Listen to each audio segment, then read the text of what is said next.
Ladies and gentlemen, boys and girls, children of all ages, welcome to the channel. It's your boy, World of Wrestling, here today to discuss about AEW Dynamite, February 22nd, 2023 review. This show was, mid. Nothing really special happened on the show, personally. I think outside of Bryan Danielson and MJF, the thing with, Ricky Starks and Chris Jericho, not much really happened. Show was mid. Some decent wrestling, some decent amount of good storyline telling, but other than that, show was alright. It wasn't terrific, it wasn't great, it wasn't terrible, but it wasn't exactly make me want to get out of my seat and scream to the top of my lungs type of situation. This is 2 weeks in a row. The last couple of weeks before that, we had some really good wrestling with a little bit of good storyline telling. Now we're getting mid-grade wrestling with decent storyline telling. I don't understand this, but whatever. The very first match on the show was actually for the Mid-Atlantic Championship with Wheeler Yuta and Orange Cassidy. Now, the deal here with this is that Wheeler Yuta is actually looking like he's turning heel as well as Claudio, because Claudio had some involvement with this matchup during the show. And he pretty much looks like the whole entire Blackpool Combat Club look like they're going ahead and turning heel. Jon Moxley would not be surprised, turns heel at the pay-per-view and screws over Bryan Danielson during the MJF match to get even for what Bryan Danielson did with William Regal when Jon Moxley wanted to annihilate William Regal for fucking him over out of the AEW World Championship against MJF at the Full Gear pay-per-view. So don't be surprised if that does occur, and the entire faction turns heel. On top of that, this Orange Cassidy Wheeler Yuta match for the All-Atlantic Championship was actually a very entertaining matchup. It went over almost 20 minutes, I believe, and was a good matchup nonetheless. The two opponents went at it from beginning to end. Claudio had some involvement in motivating Wheeler Yuta and telling him, hey, don't play friendly or nice with the guy, just go in there and kick his ass. So he tries to go ahead and do that. Orange Cassidy gets the better of him and beats him for the 1-2-3 after he hits him with the orange punch. After the match is over, though, Orange Cassidy wanted to show him some sportsmanship by giving him a hug or something like that, and Claudio basically told him, nah, don't do it, man. Get out of the ring, and he did what he was told to do. Wheeler Yuta went to Claudio. Claudio congratulated him at least for his efforts in the matchup. He was not upset with him losing the match. He just thought that he tried his best, but he fell short, and that was pretty much it. So that's what occurred there. We then had Ricky Starks taking center stage, and he had a contract, an open challenge to anybody in the back who would like to have an opportunity to show up at the pay-per-view and actually have a match with him at Revolution. And Chris Jericho said, it's funny, you look like you're trying to goat me into doing something that I don't really want to do. I don't need to prove anything to you. I've beaten you. I could beat you, and I don't have to prove nothing to you. Then all of a sudden, this guy, Peter Avon, the librarian, I believe is what he used to go by, came out and wanted to go for a one-on-one match with Ricky Starks at the pay-per-view. And Chris Jericho, wearing this suit, this jacket with spikes all over, as well as his pants, did a spinning Judas effect, hitting him with the spikes in the face, knocking him on the ground. And then he got in the ring and he said, you know what? You know, you've beaten me, but I know I can beat you. I know I can beat you. And he says, well, every time I get to face you, you always seem to have your JAS group interfering in our match. Or if I want to face you again, I'm getting screwed over in the middle of a match trying to qualify for that match. So, can you actually beat me without the JAS society? And he went ahead and he said, all right, fine. How about this? I'll beat you. I guarantee you I'll beat you without my group around. They're banned from ringside. I'll even write it as a addendum as a part of the stipulation of the match that nobody from my group can interfere in this match, and you and I are the only ones involved in this matchup at the end of the day. And I'm going to beat you at this pay-per-view because I'm the Osho, the demigod, the whatever, the Le Champion. All these other dumb catchphrases he's come up with in AEW. Ricky Starks pretty much goats him into doing this, and he does. And he says, well, there's one small problem, though, Ricky. I don't have a pen. So he pulls out this pen out of his jacket, Ricky Starks does, and then says, well, I got a pen. And he goes, okay. Takes the actual contract and acts like he's gonna do the you made the list, you're on the list gimmick that he used to do in WWE with the pen. And I swear if I didn't know any better, he was gonna do something like that. People knew he was referencing towards that, which was funny as shit. And he went ahead and signed it and then also put in the deal with the match that nobody from the JAS can interfere in the match at Revolution. Next up, we had a match with Big Bill and Lee Moriarty against the Acclaim in a tag team matchup. The Acclaim win this matchup by the mic drop by Max Caster. This match overall wasn't that big of a deal to me. I was a little confused on why the Acclaim were actually competing, but apparently the Gun Club requested the firm to pick two of their guys to go up against the Acclaim so that they can weaken down the Acclaim, which they were unsuccessful of doing. So that's basically what the point of that match was taking place. The match didn't last very long. I'd say it lasted maybe 5 to 8 minutes, maybe at the most. So it wasn't a really long matchup at all.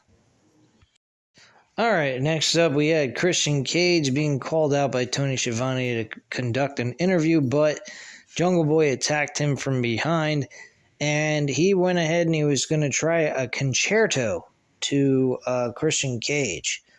Unfortunately, he was unsuccessful because he hesitated a bunch of times, acting like he was going to execute the move, but did not.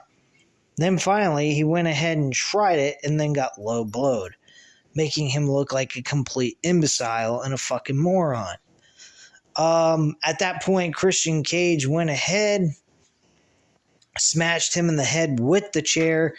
Jungle Boy started bleeding, and then Jungle Boy went ahead and suffered a concerto by Christian Cage. Following that, we had Saraya versus Blue Sky. This was nothing major. Blue Sky actually loses the matchup to Saraya, and then all of a sudden they're trying to spray paint Tony Storm and Saraya are trying to spray paint Blue Sky, but then Jamie Hayter and Britt Baker come down the ring to make the save from her being attacked even more. At that point, we had Ruby Soho at the top of the ramp, basically staring down Jamie Hayter for the women's champion. Later on in the show, Jamie Hayter just went ahead and said, you know something, Saraya, whatever the fuck her name is, Saraya, and Ruby Soho have both been earning their right to the world championship. They've both been on winning streaks. So at this point, she's willing to defend the titles against both of them in a triple threat match. That should be all right, but I was thinking they would do a 6-women tag team match with Sasha Banks or Mercedes Moné in a 6-women's tag team match, but unfortunately that is not taking place yet or even going to happen. So we now know that the women's championship will be defended in a triple threat match with a little bit of storyline, but not by much.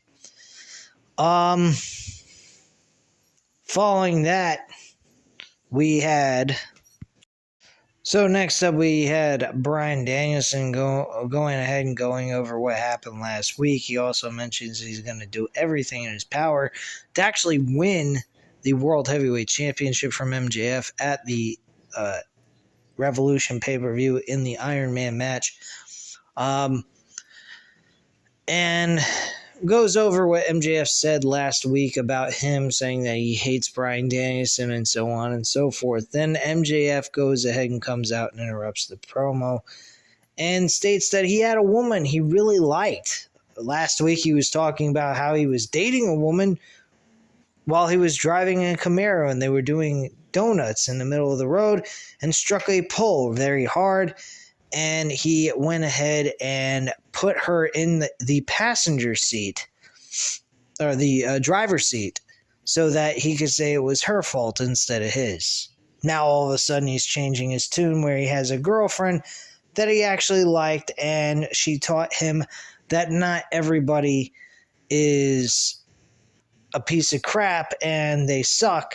And then eventually when he asks the big question to marry him, she turned him down and walked away and left him behind.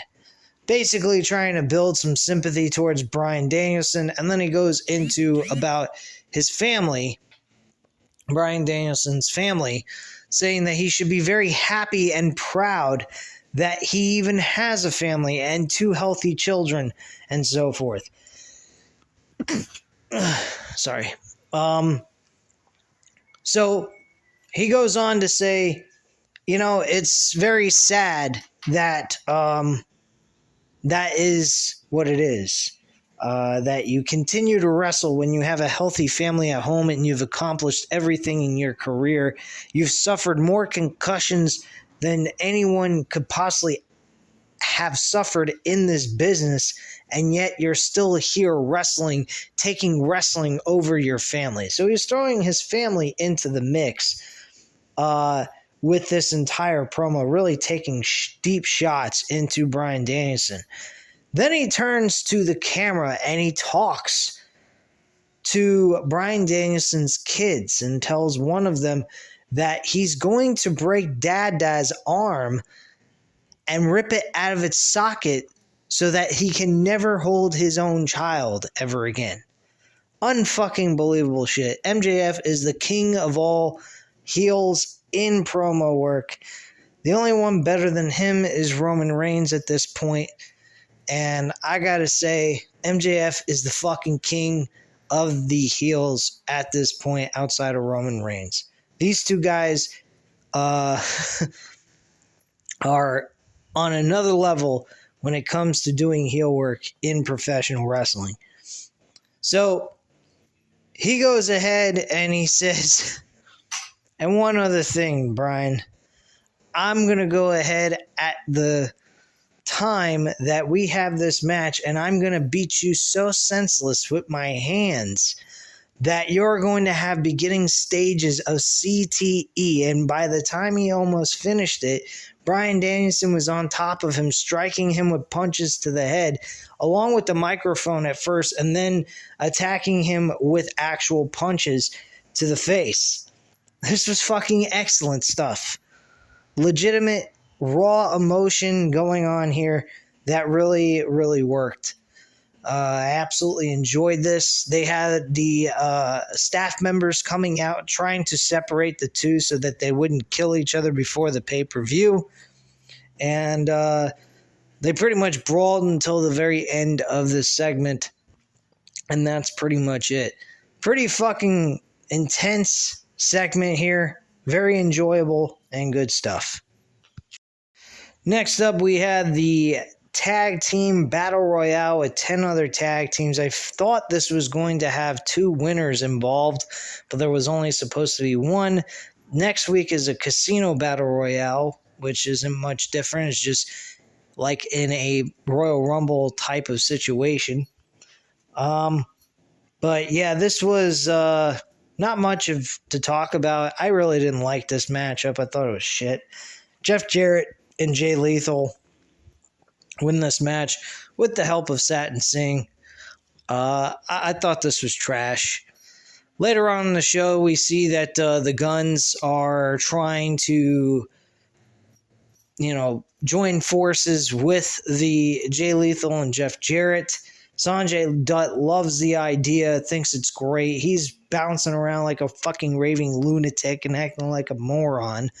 Thought he was an asswipe in this fucking segment. And I don't know, man. I really do not understand how this shit is even on TV. Why Sanjay Dutt's there? Why Jay Lethal's teamed with Jeff Jarrett? Why isn't Jay Lethal a fucking main eventer or a mid-card wrestler competing for the TNT title or something? Anything of importance. This is such a waste of his time, his talent, and everything else in between. Jay Lethal is so better than this trash. I don't know why they have him a part of this. I forgot to mention another segment that occurred on the show. We actually had Wardlow, a recap of Wardlow and everything else. And after we got the recap, Samoa Joe went ahead and he said him cutting off his ponytail was him sending a message that he should not come back or he will destroy him at the pay-per-view. That match I'm actually looking forward to, despite the fact of all the title changes with the TNT title. I think that is absolute trash. I don't think that should have happened in the first place. But hey, it is what it is. What are you going to do? We also had Malachi Black talking about the Elite. So more than likely, we're going to get the House of Black competing for the Trios tag team titles against the Elite. The Elite been on a roll. They've been beating everybody, retaining their titles. So they've been gaining some prestige with the belts in some sense, I guess you could say. And they are now going up against the House of Black at Revolution, more than likely. It hasn't been official yet, but I'm certain it will be made next week on Dynamite. But they're showing interest in the Trios tag team titles, though, which I think is a very smart move. I think the House of Black should win those Trios tag team titles, by the way, because it will give it a different look. Number one, it'll give the House of Black a reason to be on the show, and on top of it, we'll see Kenny Omega and the Young Bucks be able to go out and do their own thing, eventually seeing Kenny Omega to be able to challenge for the World Championship against MJF. MJF needs to be treated like as if he was Triple H of WWE, beating all the WCW guys, him doing the same thing here with all the original AEW guys that started up in the company and have become champions previously in the past. Except for Bryan Danielson, he is one of the few, but I think that would be a brilliant idea to have him beat Kenny Omega at a major pay-per-view event coming up like Double or Nothing. That's just the way I think that should go down for Kenny Omega and get him out of the trios tag team title run. They've done what they could with that. Give it to House of Black, let them do what they can, and make them relevant by them carrying around the trios tag team titles and beating everybody's ass. That's what I would do. Anyway, we then got a major announcement by Tony Khan and Adam Cole, baby. Basically, what was announced is that I believe it's next week or in the month of March. Yeah, it's the month of March that we will be seeing Adam Cole making his debut matchup on Dynamite. And then we're also going to be able to see an AEW All Access episode after every Dynamite for 1 hour, going over everything that's going on backstage, the wrestlers, and getting a full insight on what the wrestlers are doing. So basically documenting everything they did.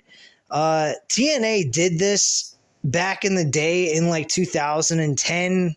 It was called TNA Reaction, where they interviewed all the wrestlers that were involved in the show, kind of got their thoughts on what happened during that night, all that kind of jazz and stuff like that, making things a little bit more personal and, more like a actual real life type of feeling to it. So it is what it is.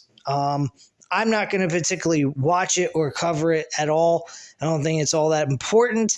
I was kind of hoping we would hear that Ring of Honor had a show right after Dynamite or on Rampage and got rid of that shit altogether, but unfortunately we're not. So there you go. The last thing we had on the show was the main event with Jon Moxley and Evil Uno. Evil Uno was bleeding like a stuffed pig throughout the entire matchup, and he lost by a rear naked choke and passed out. The referee called for the bell, and that was it. Then the rest of the Dark Order got involved in the matchup. They kicked ass.